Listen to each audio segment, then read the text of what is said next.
कि भागवत महापुराण को किसने बनाया। सूत सूत महाभाग वदनो वदतांबर कथां भागवतीं पुण्यां यदा भगवान सुखः।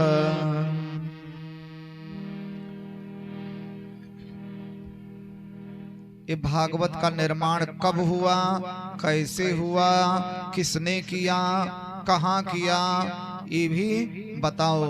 और सुखदेव मुनि ने भागवत की कथा पढ़ी कैसे, और राजा परीक्षित को भागवत की कथा कैसे सुनाए। कस्मिन् युगे प्रवृत्तेयं स्थाने वा केन हेतुना कुतः संचोदितः कृष्णः कृतवान् संहितां मुनिः।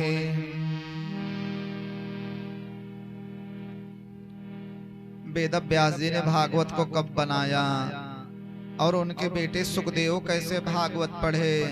क्योंकि सुखदेव के बारे में तो एक कथा आती है ना कि सुखदेव मुनि जन्म लेते ही, अवतार लेते ही सुखदेव मुनि सीधे जंगल की ओर जाने लगे।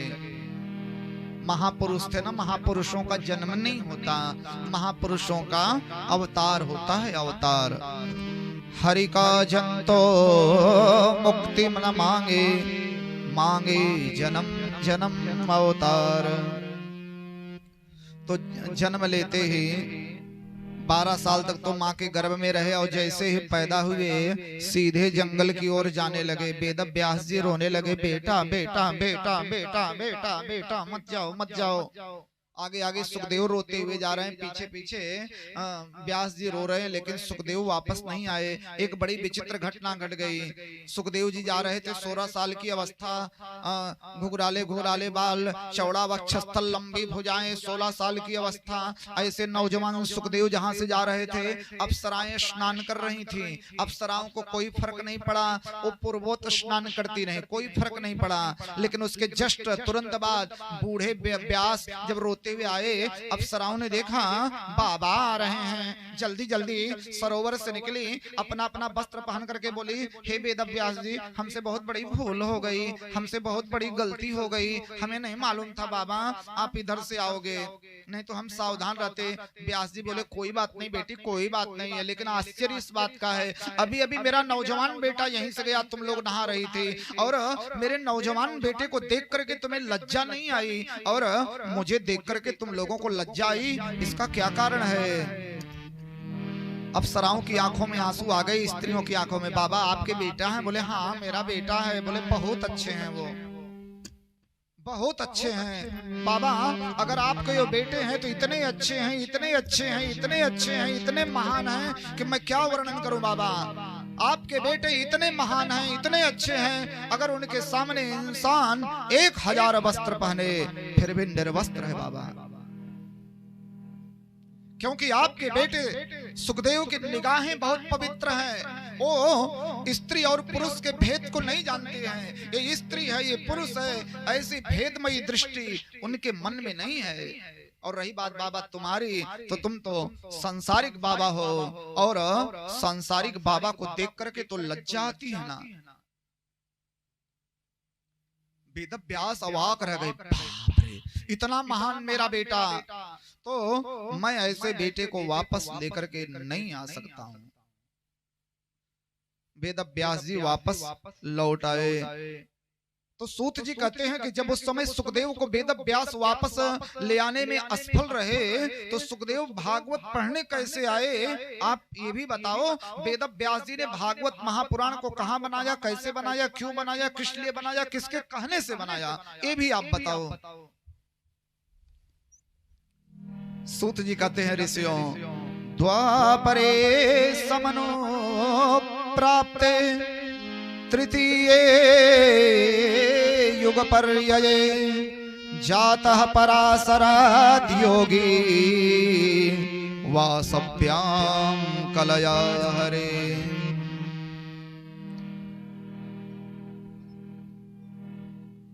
द्वापर के तृतीय युग में 74 बार सतयुग द्वापर त्रेता बीतता है ना, तो पुराणों के रचयिता व्यास जी का पूरा नाम है। ये व्यास जी पैदा हुए थे सत्यवती और पाराशर ऋषि के द्वारा वेद व्यास का जन्म हुआ। और जिस समय व्यास जी पैदा हुए माता सत्यवती का विवाह नहीं हुआ। भगवान की कुछ ऐसी इच्छा थी कि माता सत्यवती का विवाह नहीं हुआ था जब व्यास जी पैदा हुए थे। तो ये व्यास जी जो है ना, ये द्वीप पर पैदा हुए। तो द्वीप पर पैदा होने की वजह से इनका नाम है द्वैपायन। तो जब ये पैदा हुए तब ये काले थे, इसलिए इनका नाम है कृष्ण द्वैपायन। और पहले केवल एक वेद था, इन्होंने वेदों के 4 भाग किए, ऋग्वेद, यजुर्वेद, सामवेद, अथर्ववेद। तो वेदों का विस्तार किए, इसलिए इनका नाम पड़ा वेद व्यास। तो जिन्होंने भागवत की राइटिंग की है, ऐसे व्यास का पूरा नाम है कृष्ण द्वैपायन वेद व्यास। बड़े सिद्ध संत थे। एक दिन ध्यान लगाए तो संपूर्ण दुनिया का भूत भविष्य वर्तमान देखने लगे। पढ़े लिखे स्टूडेंट लोग बैठे हैं, प्रेजेंट पास्ट फ्यूचर। हाँ, प्रेजेंट पास्ट फ्यूचर। अब उसी में फिर भेद किया जाएगा। Present indefinite tense, present perfect tense, past indefinite tense, past perfect tense. तो भूत भविष्य वर्तमान, प्रेजेंट पास्ट फ्यूचर। तो व्यास जी भविष्य देखने लगे, तत्वदृष्टा ऋषि थे। अरे राम राम राम राम राम राम राम राम। आदमी जो है, आदमी और जानवर में अंतर ही नहीं रह गया है। आदमी तो वैसी ही जिंदगी जी रहा है जैसे जानवर जी हैं। भाई हम में और जानवर में अंतर थोड़ी है। आहार निद्रा भय मैथुन अंश सामान्य मेतत् पशुभिर नराणाम। हम भी खाते हैं, जानवर भी खाता है। आहार हम भी भोजन करते हैं, जानवर भी करता है। सेम टू सेम हो गया। कौन बड़ी विशेष बात है? हम भी खाए, जानवर भी खाया। हम भी सोते हैं, जानवर भी सोता है। घोड़ा खड़े खड़े सो लेता है, ऐसा कहा जाता है। हम भी खाए, जानवर भी खाया। हम भी सोए, जानवर भी सोया। भाई हमें भी डर लगता है तो जानवर को भी डर लगता है। डंडा उंडा लेकर के खड़े हो जाओ तो बैल वैल सब उधर हट जाते हैं। जानवर को भी डर लगता है। हम भी संतानोत्पत्ति करते हैं, जानवर भी संतानोत्पत्ति करता है। ये बातें मनुष्य और जानवर में समान रूप से पाई जाती है। लेकिन एक चीज है जो जानवर के पास नहीं है, धर्म। धर्म सिर्फ मनुष्य को, जानवर धर्म और नहीं जानता है। इसलिए जो मनुष्य धर्म से विहीन है, ऐसे मनुष्य को पशु जानो।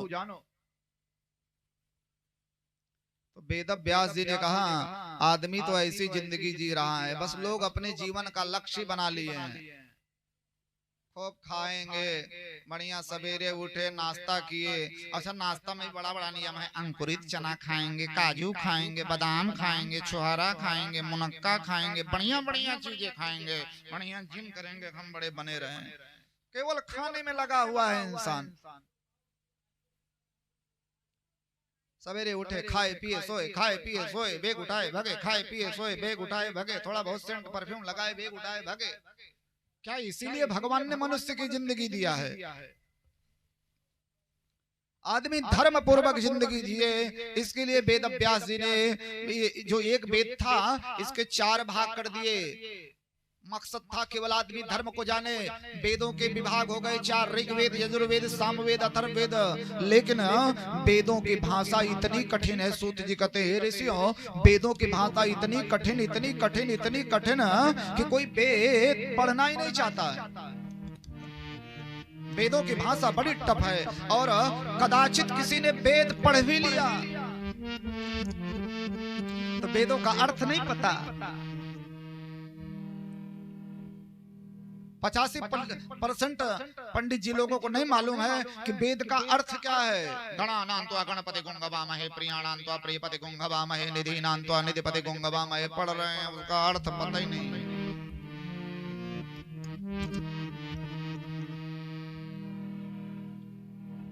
हमारे आचार्य चरण बैठे हुए हैं, आपकी प्रेरणा से हम ले आए वेद की किताब।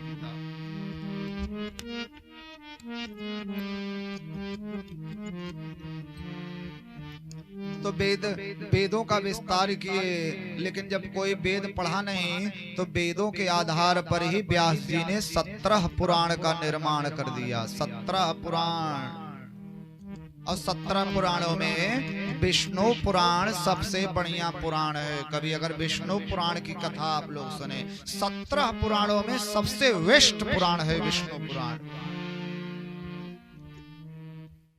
महाभारत का निर्माण किया वेद व्यास जी ने। महाभारत में 1 लाख मंत्र हैं। अगर अपने हिंदू धर्म के बारे में संपूर्ण रूप से किसी को जानना हो तो व्यक्ति को अपने लाइफ में एक बार महाभारत जरूर पढ़ना चाहिए। जिसने महाभारत पढ़ लिया उसने सब पढ़ लिया, और जिसने महाभारत ना पढ़ा उसने फिर कुछ नहीं पढ़ा। 17 पुराण, वेदों का विस्तार, महाभारत का निर्माण करने के बाद भी वेद व्यास के मन को संतोष ना हुआ। मन कहता है कहीं कोई कमी है, कहीं कोई कमी है, लेकिन व्यास जी अपनी कमी को पकड़ नहीं पा रहे हैं। ना ही मनुष्य का कल्याण हुआ, सब वैसे खा पी सो रहे हैं, ना ही आदमी का कल्याण हुआ, आदमी की जीवन शैली में भी कोई परिवर्तन नहीं आया, और व्यास जी को भी लग रहा है कहीं कोई कमी है, लेकिन व्यास जी अपनी कमी को जान नहीं पा रहे हैं। एक बात कहूं, एक संत जी कह रहे थे, कभी चाहे जितनी सुंदर कविता बनावे, कभी लोग होते ना, कभी लोग अपनी कविता से शब्द में जान फूंक देते हैं। कभी चाहे जितनी सुंदर कविता बनावे, लेकिन जब तक कवि को अपनी कविता पर संतोष नहीं होगा, उसकी कविता समाज में क्रांति नहीं पैदा कर पाएगी, कभी नहीं पैदा कर पाएगी। मैं आप लोगों को कथा सुना रहा हूं, आप लोग कथा सुन रहे हो, आपको कथा सुनने में आनंद आ रहा है कि नहीं आ रहा है, इसका पता हमें पहले चल जाता है। हाँ, आपको मजा आ रहा है, आनंद आ रहा है कि नहीं आ रहा है, हम पहले जान जाते हैं। अरे भाई, सिंपल सा लॉजिक है, साधारण सा नियम है। अगर हमें कथा कहने में आनंद नहीं आएगा तो आपको कथा सुनने में आनंद आ ही नहीं सकता। बिल्कुल परफेक्ट बात है। व्यास जी उदास, क्या करूं क्या करूं क्या करूं। उसी समय व्यास जी की कुटिया में नारद जी आ गए। नारायण नारायण श्रीमन्नारायण नारायण नारायण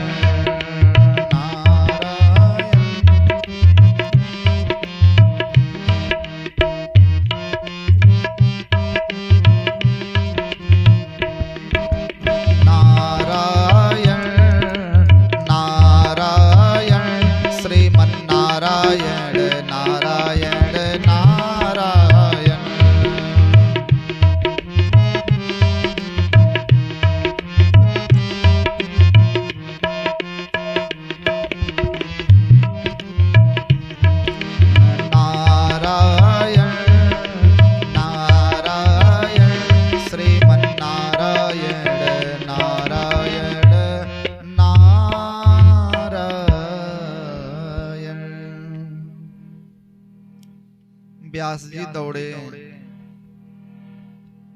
वास्तव में व्यास जी दौड़े, साष्टांग प्रणाम किए नारद जी को। ओ भैया, वो गृहस्थ धन्य हो जाता है, वो गृहस्थ धन्य हो जाता है जिसके घर में साधु संत महात्मा के पैर पड़ जाते हैं। धन्य हो जाता है वो गृहस्थ जिनके गृह पावन भय संत पधारे आए। साष्टांग किए व्यास जी, नारद जी को आसन पर बैठाए, उनका पैर धोए। अपने पूरे कुटिया में कोई ब्राह्मण आवे, गुरु आवे, संत आवे, उनका पैर धुल करके अपने पूरे घर में छिड़कना चाहिए। जितनी अलाय बलाय है सब भाग जाती है। संत हमारी संस्कृति के प्राण होते हैं। साधु संत महात्मा जितने कदम चलते हैं भगवान का नाम लेते हुए चलते रहते हैं। तो ऐसे संतों के चरणों की धूल ही हमारे पूरे घर को पवित्र कर देती है। वेद व्यास जी ने जल का छींटा दिया पूरी कुटिया में। फिर व्यास जी आए, नारद जी के पैर के पास में बैठ गए, पैर दबाने लगे। नारद जी बोले, व्यास ठीक हो, ठीक हो। पारे तुष्यत शरीर आत्मा मानसी भवा। मन से, शरीर से, आत्मा से ठीक हो व्यास। आजकल तो साधारण सा नियम है, एक दूसरे से मिलेंगे, बोलेंगे और ठीक, बोले हाँ, बोले हाँ, बस। और भैया हालचाल, बोले हालचाल ठीक है, चाहे हालचाल खराब ही रहे। ये साधारण सी बात हो गई।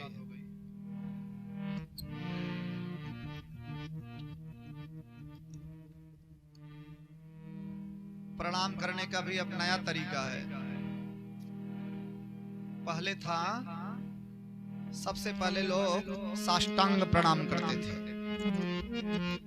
माता पिता, गुरु और विशिष्ट महाजनों के भगवान के दरबार में, भगवान की कथा में साष्टांग प्रणाम करते थे। जमाना बदला, दुनिया बदली, लोग बदले, लोग शॉर्टकट में काम करना चाहते ना, तो फिर साष्टांग बंद हुआ तो चरण स्पर्श, बाबूजी चरण स्पर्श। कुछ दिन तक ये चला, भाई ये भी ठीक था। उसके बाद यही घुटना के पास ऐसे,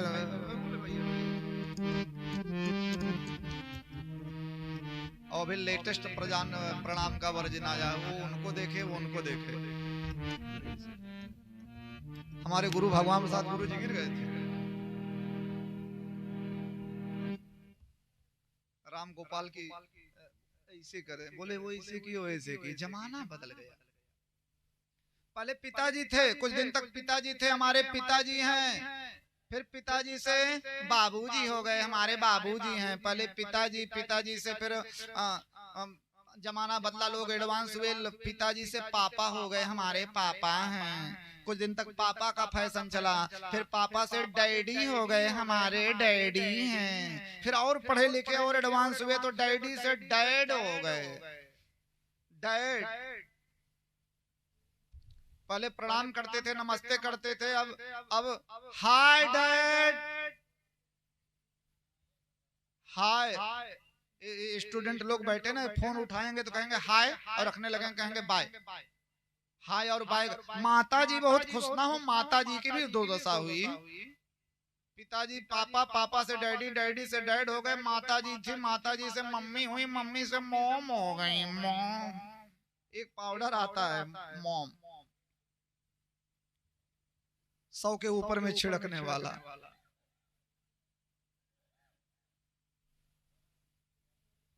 किसी विशिष्ट महापुरुष के चरणों में बैठोगे तो वेद व्यास जी ने पूछ से, नारद जी ने कहा ठीक हो।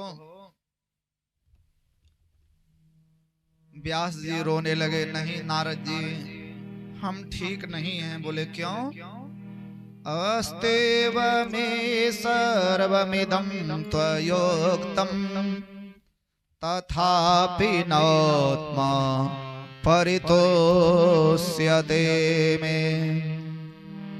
अस्तेव मे सर्वमिदं त्वयोक्तं तथापि नात्मा परितोष्यते मे।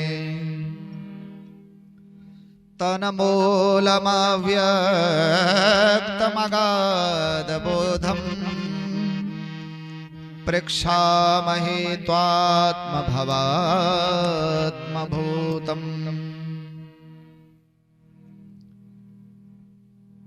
नारद जी व्यास जी कहते हैं, हे व्यास जी, व्यास जी कहते हैं नारद जी, मैंने इतने पुराणों को बनाया मनुष्य के कल्याण के लिए, वेदों का विस्तार किए, 17 पुराण बनाए, महाभारत लिखे, लेकिन मेरे मन में संतोष नहीं है। क्यों नहीं है संतोष? तो नारद जी ने कहा, हे व्यास जी, आपने जो पुराण बनाए हैं वो संसार के माया मोह में फंसे रहने वालों के लिए तो बहुत बढ़िया है, लेकिन जब तक भगवान के विशुद्ध चरित्र का विवेचन नहीं करोगे, कोई भी ऐसा पुराण नहीं लिखे जिसमें भगवान के गुणों का वर्णन हो।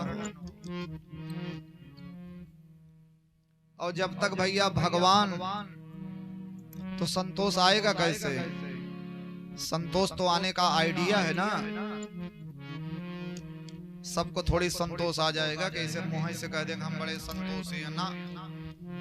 संतोष कैसे आएगा? श्री राम धुन में जब तक मन तू मगन न होगा, जग जौल छूटने का तब तक जतन न होगा।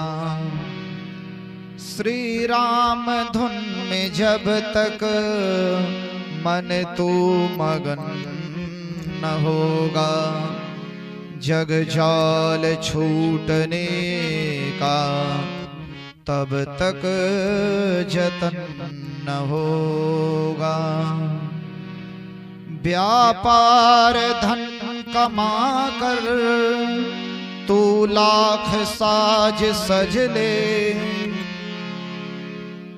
रुपया पैसा कमा करके चाहे जितना खूब सेंट परफ्यूम लगा लो, व्यापार धन कमा कर तू लाख साज सज ले, होगा सुखी न जब तक संतोष धन न होगा, होगा सुखी न जब तक संतोष धन न होगा।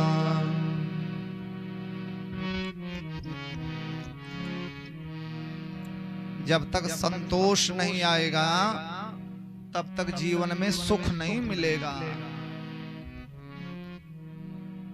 और संतोष तभी आएगा जब आप भगवान का भजन करेंगे।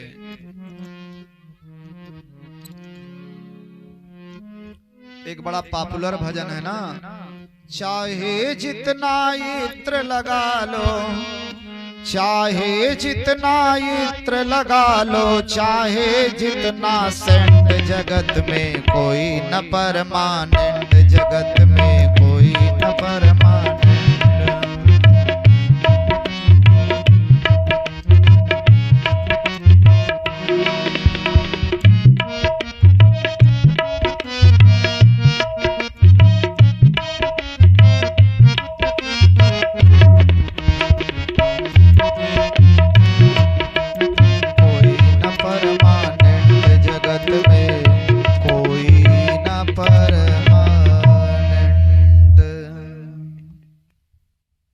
मीठा मीठा भजन हो जाए तब फिर आगे बढ़ते हैं।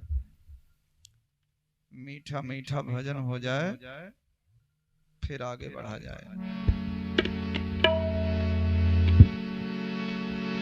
सब लोग ताली बजाते हैं।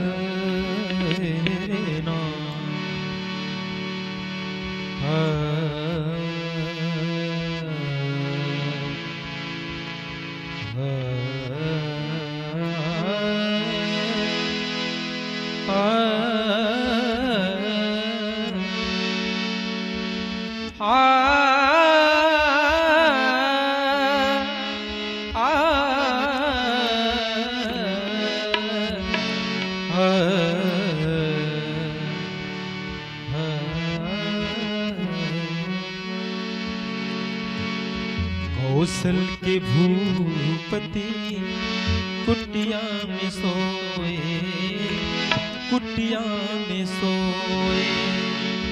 कौशल के भूपति कुटिया में सोए, कुटिया में सोए। कौशल के भूपति कुटिया में सोए।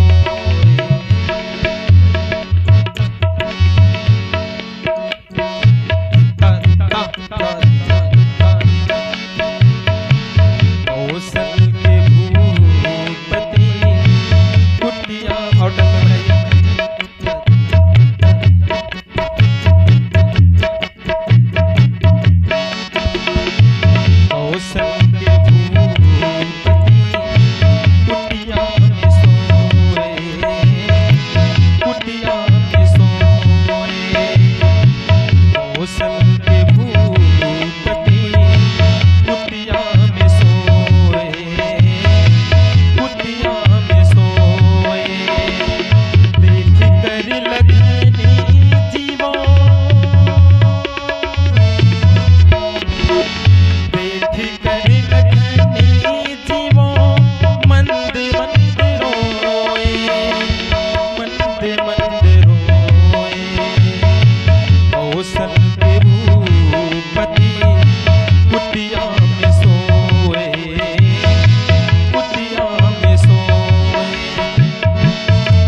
भूपति कुटिया में सोए, कुटिया में सोए।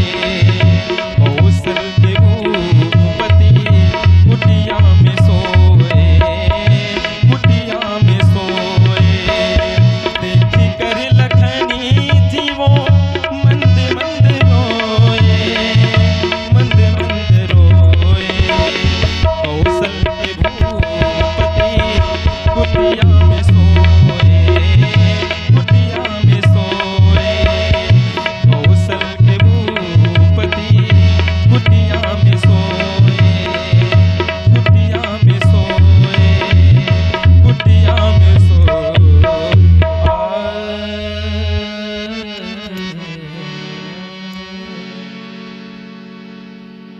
भाव से बोलिए जय श्री कृष्ण।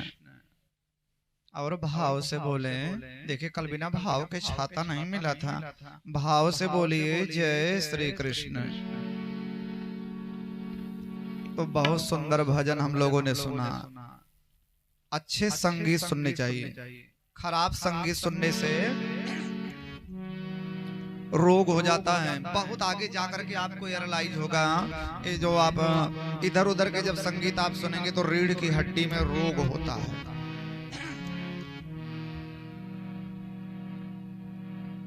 एक जगह कथा करने गए थे तो वहां कैसेट में लगा दिए बजरंग बली कूदी परे लइके गोलगप्पा। मतलब ये भी कोई भजन है कलयुग में, बजरंग बली और गोलगप्पा भजन। यही भजन ज्यादा पसंद है, ये सब भजन नहीं, अच्छे भजन सुनने चाहिए।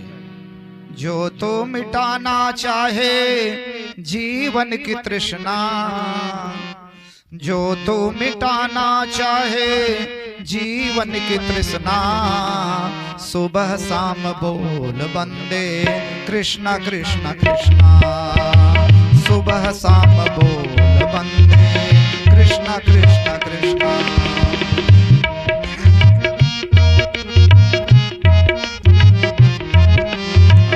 जो तो मिटाना चाहे जीवन की तृष्णा, सुबह शाम बोल बंदे कृष्णा कृष्णा कृष्णा। सुबह शाम बोल बंदे कृष्णा कृष्णा कृष्णा।